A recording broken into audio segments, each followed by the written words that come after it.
आओ तुम लोग डांस करना।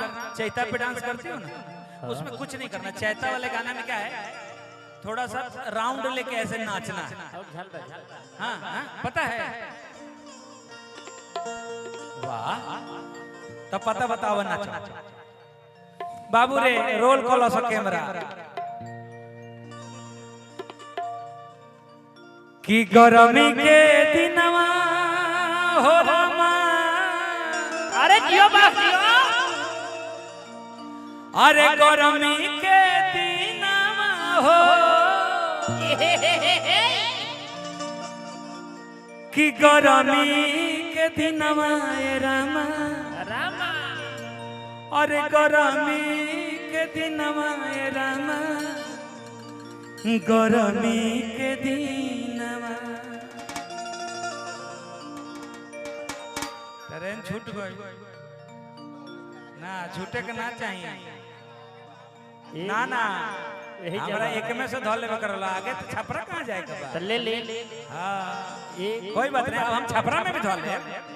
20 साल से यात्रा न करत नहीं, हमरा पता बा कहां से धोरे के। कि टप टप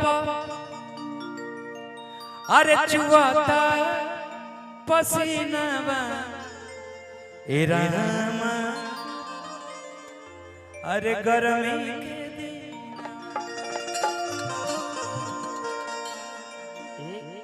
लेकिन तू लोग जब खड़ा हो जाए तब न दीप उज्जवल के मेहनत साकार हो। खड़ा हो ना तो कुछ चमड़ा पीटत रह जाए, हम गावत रह जाए, आई बेचारा निहारत रह जाए। नौछिए से कोबरे एगो लौंडो इलो एकरा खड़ा करा ले भैया। बहुत अच्छा बजाते हैं आपके टीम, बहुत बढ़िया। नहीं चारों नाचोगी तो नाचो ना जी।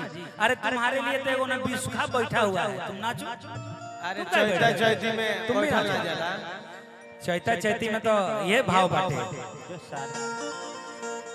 कि गरमी के दिनवा हो रामा।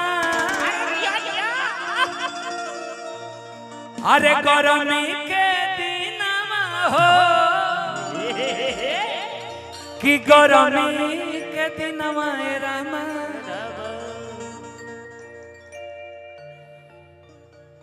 अरे गरमी के दिनवा कि टप टप अरे चुआता पसीनावा ए रामा। गरमी के दिनवा टप टप पसीना ए रामा।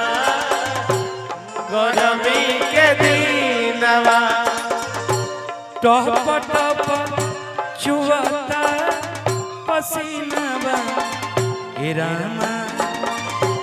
गरमी के दिनवा टप टप चुआता पसीना ए रामा। गरमी के दिन अरे हो टप टप चुआता पसीनावा ए रामा।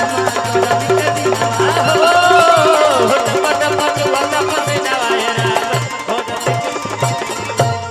एक दो तीन चार दिन चैती हो चैती हो चैती हो। ई है हेलो ए भैया हेलो है ना उठा दे है। चैती हो चैती हो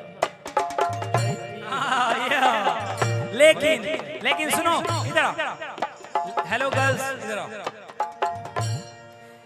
हम यहाँ खड़े हैं, मेरे पीछे लगो लाइन से हाँ, लगो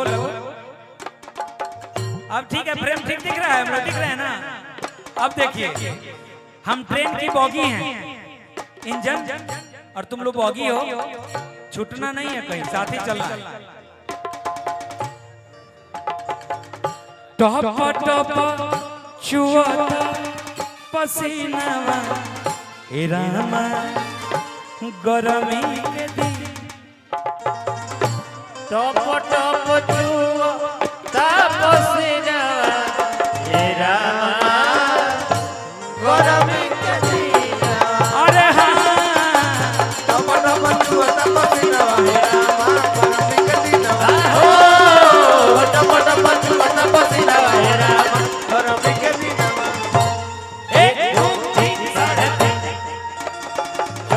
हो चैती हो